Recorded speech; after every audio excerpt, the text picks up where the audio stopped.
Hello, welcome back to the course Computer Communications. In this recording, we start considering the functionality of the link layer and local area networks. The goal of this module is to understand principles behind error detection and correction, sharing a broadcast channel using multiple access protocols, link layer addressing. The thematic layout of the recordings in the link layer module includes overview in sections from 5.1 through 5.6. I leave the consideration of point-to-point links as well as MPLS to your self-studies. In this recording, we overview the basic terminology of the link layer and cover the main technique for error detection at the link layer, the cyclic redundancy check. The role of the data link layer is to transfer a datagram from one node to a physically adjacent another node over a link. In a global network, a datagram between a particular source and a destination may traverse links with different link layer protocols. For example, if our source node,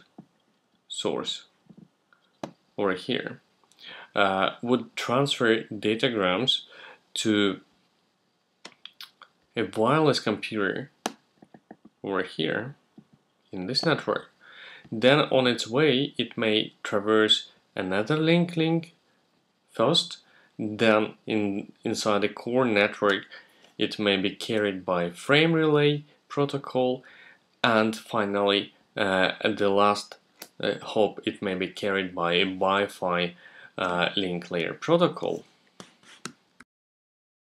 Each link layer protocol provides different services. For example, a protocol may or may not provide a reliable transfer.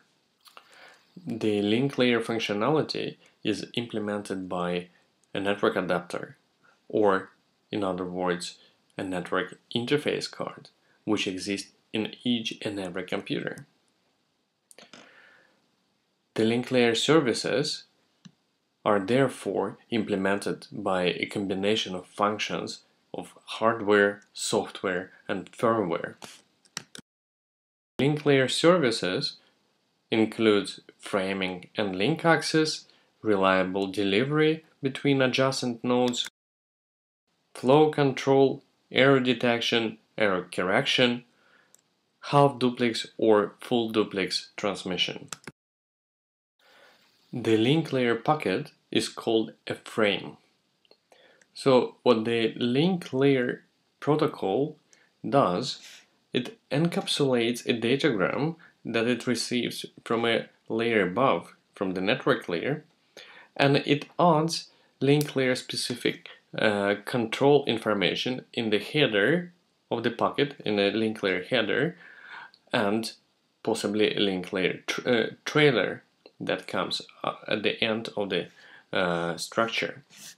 So on the sending side, as I have already mentioned, the link layer encapsulates the datagram into a frame, and it adds error checking bits. Possibly it implements reliable data transfer and flow control. Although not all link layer protocols implement all this functionality. Some of the protocols are very primitive. We will see the examples of different protocols in these recordings.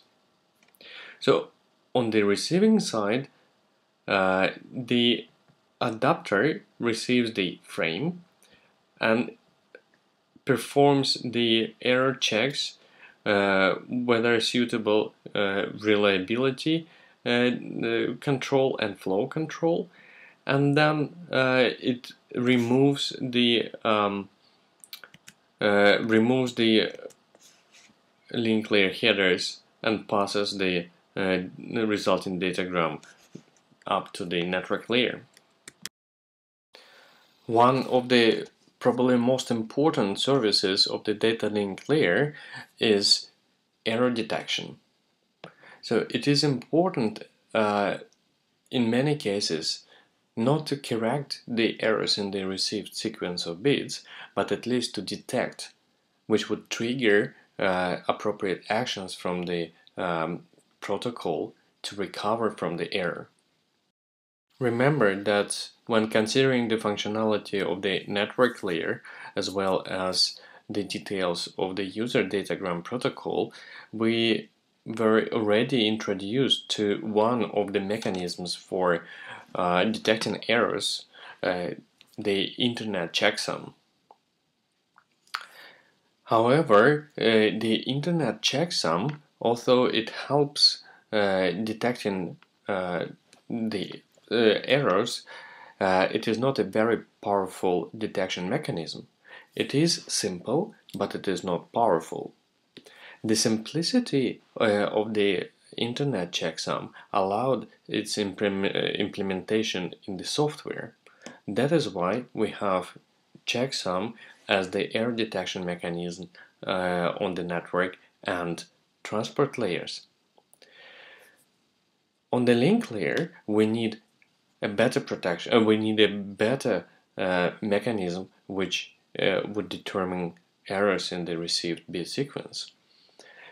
And most of the current link layer protocols deploy a CRC, cyclic redundancy check.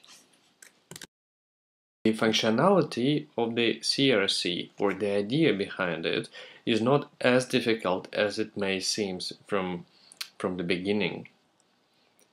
In fact, what you do, you add additional R bits to your D bits data, and you perform a mathematical operation, a division.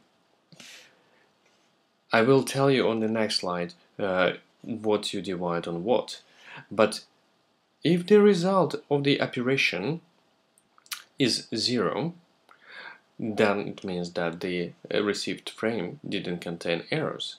Otherwise, an error is detected. Let us see now the details of the CRC calculation. So let me help you now understanding the details how CRC works. So all its functionality can be explained using this slide. So this equation on the top of the slide tells us the main principle behind CRC. So we have, let us introduce the notation here. This R over here is our CRC, cyclic redundancy check. D over here is our data message, or it's a bit sequence that we want to protect with the CRC.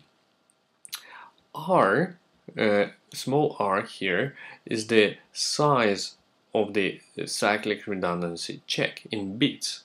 This operation over here means that the original sequence, bit sequence D, is shifted to the left on R positions. So if R equals 3, it means that the cyclic redundancy check would be 3 bits long. Then by this operation, the original bit sequence is shifted 3 positions to the left. So what does this equation means is that this sequence should be divisible by G without a remainder. In other words, it should be exactly divisible by G. G, in the terminology of CRC, is called generating sequence, and it is R plus 1 bits long. So let us see how we calculate CRC given a message D, knowing the number of bits in the CRC and knowing the sequence, the generating sequence G. So assume our G is 1001 and our D is 6 bits long. So this number over here is our D, and we reserve 3 bits for the cyclic redundancy check. So by doing this operation, so we shift D 3 positions to the right and we add zeros initially here. Okay, these positions will be our CRC later on. And we start to divide this big number over here by G, by our generator.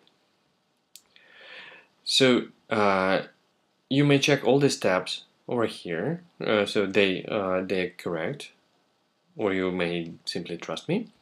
So in our case, this sequence is divisible by G with a remainder 011.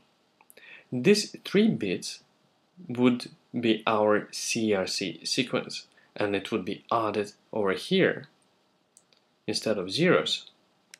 So now you may imagine, so if these 3 bits are added instead of 3 bits here, then the whole sequence like this would be divisible by G exactly.